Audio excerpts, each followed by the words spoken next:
Good day, everybody, and welcome to another edition of the Military and Foreign Affairs Network. I am your host, the voice of reason. Today we're continuing our ongoing war between the Russian Federation and the Ukraine.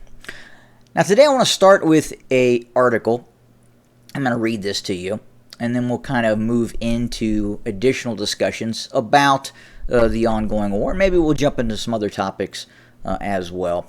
But the war in Ukraine, nearing 900 days, sees Russia employing a strategy of slow, grinding advances to wear down Ukrainian forces and prevent significant counteroffensives.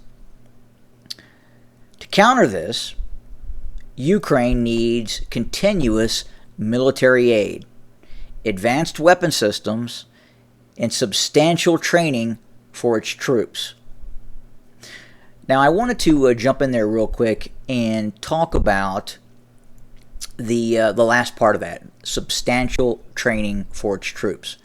And what's interesting is the Ukrainians continue to send troops to different foreign countries. There are Ukrainian troops in France, there are Ukrainian troops in the United Kingdom, there are Ukrainian troops in the United States. Now, what's interesting is that training that the Ukrainians are receiving in Western Europe and the United States differs from the type of training that the Ukrainians receive inside of the Ukraine. Now, what normally happens if you are a Ukrainian conscript, and more, we would say at this point, the vast majority of Ukrainian soldiers are in fact now conscripts. It was not like that in the early stages of the war, and this kind of shows you the amounts of casualties that the Ukrainians have taken over the last couple of years. Massive, very heavy casualties that have led to the elimination of the volunteer soldier, and now the Ukrainians are forced to conscript, force young men, old men into the battle lines. Now, if you are conscripted into the Ukrainian military, let's say you are picked up off the street in Kiev and you are conscripted into the Ukrainian armed forces to fight against the Russians, you are sent to a training depot where you receive basic firearms training, you receive basic physical training to get you this prospective conscript into decent fighting shape, not great fighting shape, but just giving you the ability to have some wind so you can run. And some, depending on where you're at in terms of physical conditioning, you may be farther ahead or further behind different persons. So after this very abbreviated training, again, very rudimentary firearms training, basic understanding of the rank structure of the Ukrainian military, just the basics, the very basics. And this training can vary anywhere from a couple of weeks upwards to maybe 8 weeks maximum. So after that training, and most of the training that we're seeing now is just quite literally a couple of weeks of training, you are then sent to a combat unit. In most cases, the conscripted forces are being sent to their designated combat brigades. Now, inside of those combat brigades is where they are supposed to learn tactical training. They are given the knowledge that will help them survive the coming battles that they will most likely be in. Now, therein lies the problem. A lot of them are not receiving that training. Again, they get a couple of weeks of training, and then they are thrown right into the meat grinder. And that's what this is. It is a war of attrition in which the Ukrainians, for the most part, are manning fortifications and trench works designed to prevent a Russian breakthrough. Now, the problem for the Ukrainians, most of the casualties that they are receiving, is happening through artillery, multiple launch rocket systems, and drone strikes. The vast majority of the casualties are coming from those systems. It's not actual troops engaging troops in direct action. Artillery is the killer. Now, again, the reality is the Ukrainian forces are simply designed to prevent a Russian breakout. And that is what the Ukrainian soldier is expected to do, for the most part, the vast majority. Now, the Ukrainian troops do go to the west. They do receive actual better training for some of these better equipped Western European equipped units, right? Those units are receiving some better training. Those units tend to be trained in the West. Now, the problem is the applicable training that they receive in the West is much different than what they're seeing on the battlefield. And this is where there is this kind of this breakdown between the Western European powers and what they exactly and how they train troops. In case you are wondering and you haven't served in, say, the United States military or the United Kingdom military, but there is quite a bit of training that goes on, months and months of training before you actually go to your combat unit. So in the United States, you could see anywhere from 16 weeks to 24 weeks of training before you are actually sent to a deployable unit, and then you learn additional skill sets at your actual unit. Right? So in the Ukraine, a couple of weeks of training, then you go to your deployable unit. And what we understand is most of those conscripts are not fit to fight. They don't have the baseline knowledge. Now you would think that, okay, well, the Ukrainian troops that do go into the West and go through these very rigorous training modules, that when they come back to Ukraine, they're going to be better fighters. Well, they're not. Because, again, there's this disconnect between what is happening on the battlefield in the Ukraine and what the actual Western trainers understand. The Western trainers in the United Kingdom, in France, and the United States are not actively participating in a large 600, 700,000 versus 700,000 fighting force engaged against each other. I mean, on the Ukrainian front lines right now, between the Russians and the Ukrainians, you have essentially million-man armies engaged. This is a massive war. And right now, the skill set in the West, especially the United States, the United Kingdom, they're really transitioning from counterinsurgency operations, close-quarter combat drills that have taken place against insurgents, in which at no time did the United States, the United Kingdom, any Western European powers in Afghanistan, in Syria, in Iraq, ever have the issue of not having air superiority. Meaning Western forces in these other wars never had the opportunity to have a very large glide bomb land on their position. They didn't have those challenges. So when those Ukrainian forces go to the West and they receive this training, and they come back to the Ukraine and they start to engage the Russians, they're fighting an enemy that they just are not prepared for. Even in the West, in terms of Western troops that have gotten out of their specified militaries and have decided to go fight for the Ukrainians as mercenaries. Those individuals who really only saw combat in the counterinsurgency role were not prepared for the type of combat that is now being waged in eastern Ukraine. It's hard for them to get their head around it. So again, there's really no amount of training at this point that is going to help the Ukrainians. Now, the way this war is going to pan out is that the war of attrition, the Russian strategy will continue.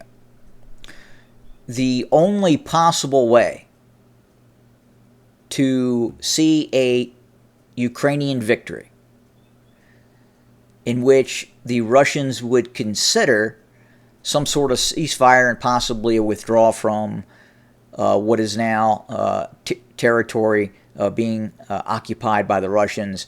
And we believe at this point the Russians are not going to withdraw, ever. But the only way possible for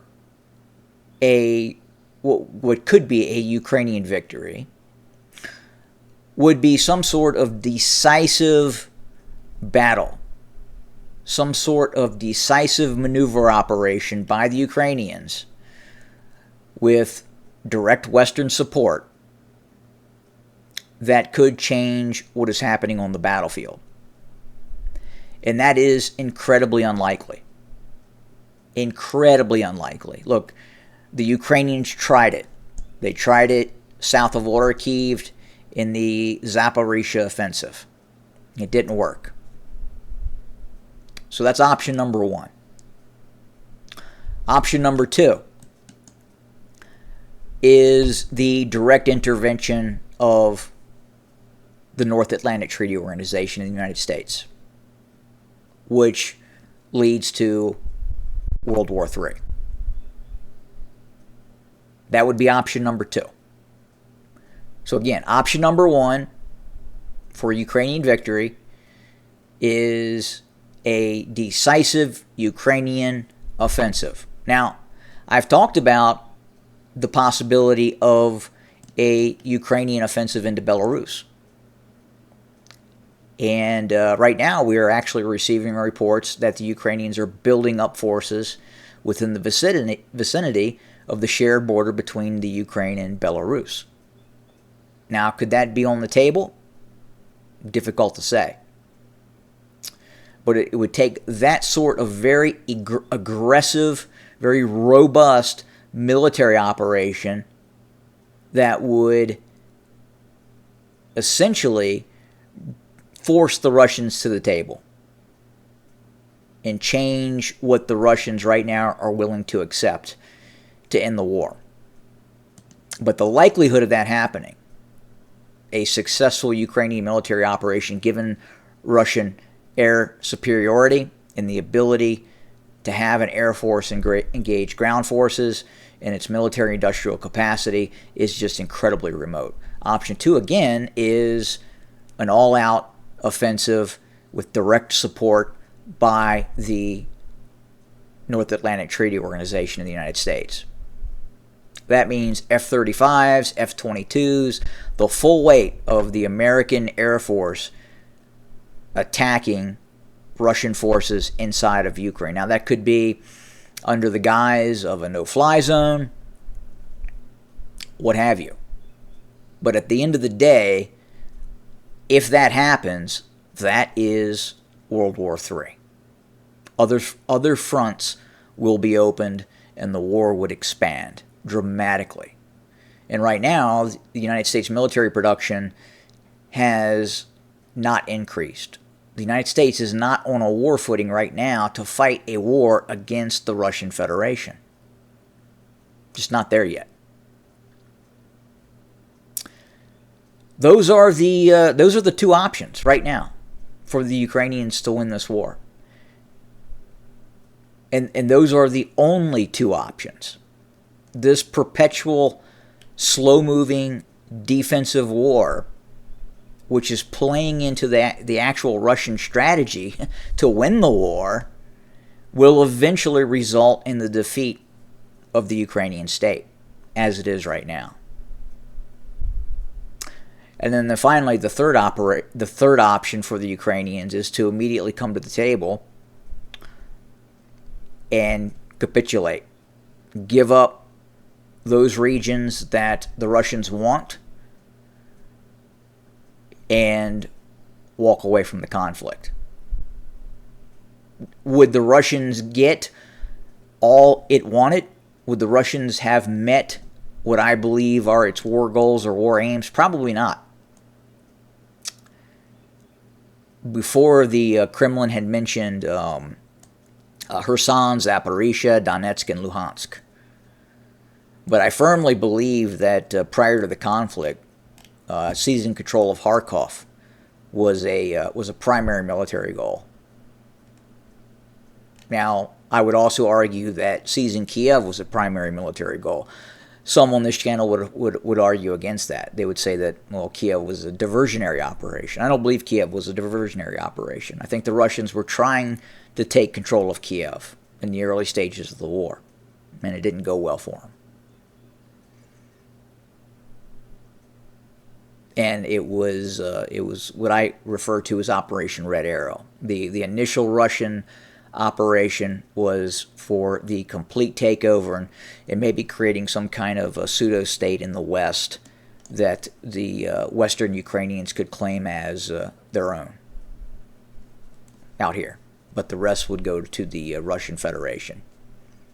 And look, most of the peoples living in these areas speak Russian. They're Russian, not Ukrainian. Now I'm going to get some blowback on that, but, whatever. The election here in the United States. More importantly, the debate. The debate. If that's what you want to call it. I believe right now the powers that be that are actually running the country, and I think everybody knows now after watching Joseph Biden on the podium stumble and bumble and meander his way through that very, very difficult night, it is glaringly apparent he is not running the country. And 51 million Americans watched the debate. More than 51 million Americans watched that debate. And what most of those individuals who watched that debate are quickly realizing is that Joseph Biden is not running the country. He may be called the president, but he is a figurehead. And right now, we, the people of the United States, the disunited states, don't know who is running this country. We don't. Because most Americans who watch that debate understand now that Biden is not calling the shots. He is not in the decision-making process of day-to-day operations as president. Now, that has the cabal that is running the country right now very concerned. Very concerned. Because they know that we now know. And what do I mean by that? Well, as I've talked about before, if most Americans do not believe Biden is actually the president, then most Americans are going to vote against that group in the shadows that are running the country. And unfortunately for us, the people of the United States, that cabal has the ability to control the vote. But at the same time, they also know that we now know. We now know. It's not legitimate. Now the question is what are they going to do next? Are they going to replace Biden? Are they going to put in Big Mike? Is Big Mike going to be thrown into the fray? Well, hard to say. Is it going to be Newsom? Hard to say.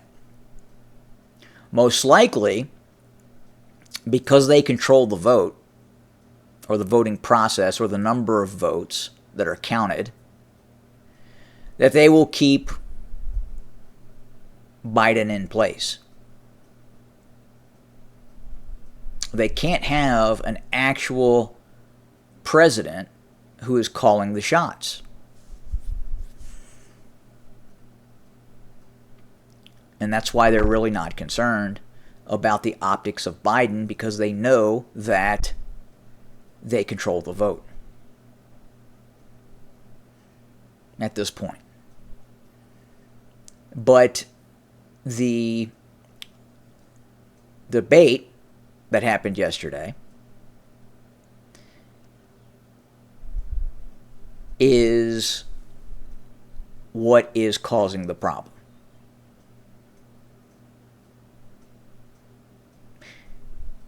Before, they could keep this veneer that for the most part, the uninformed urbanite here in the United States would believe that Joseph Biden was calling the shots. But if you watched the debate, you know now, even if you are an uninformed urbanite, you know now that is not the case. Someone else is calling the shots. So it's going to be interesting to see what happens. We anticipate, obviously, Donald Trump is not going to be replaced unless they assassinate him. And that is going to lead to conflict eventually here in the United States. No matter what happens at this point, it is a nightmare.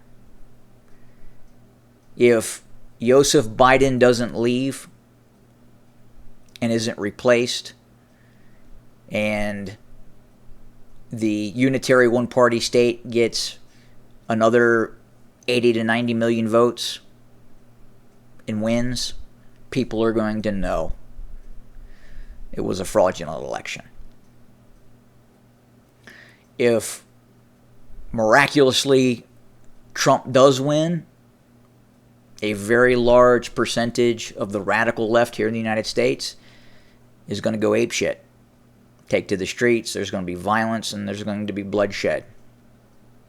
And that could happen the other way as well, with many Americans not believing that Joseph Biden, who can't even tie his shoes at this point, is actually president. This is unprecedented. We in the United States have never been in this kind of situation before. Never. And especially in the day, and right now in the current time of mass media and instant information, never, ever. And given the division and the volatility that the country's in right now, tough days ahead. Really tough days. Compounding that, what is happening overseas, with the economy, with the U.S. dollar.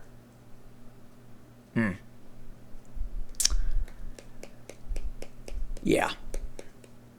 Anyway, I think this video has gone long enough. More to come very, very soon. As always, thank you for joining us. Have a good day.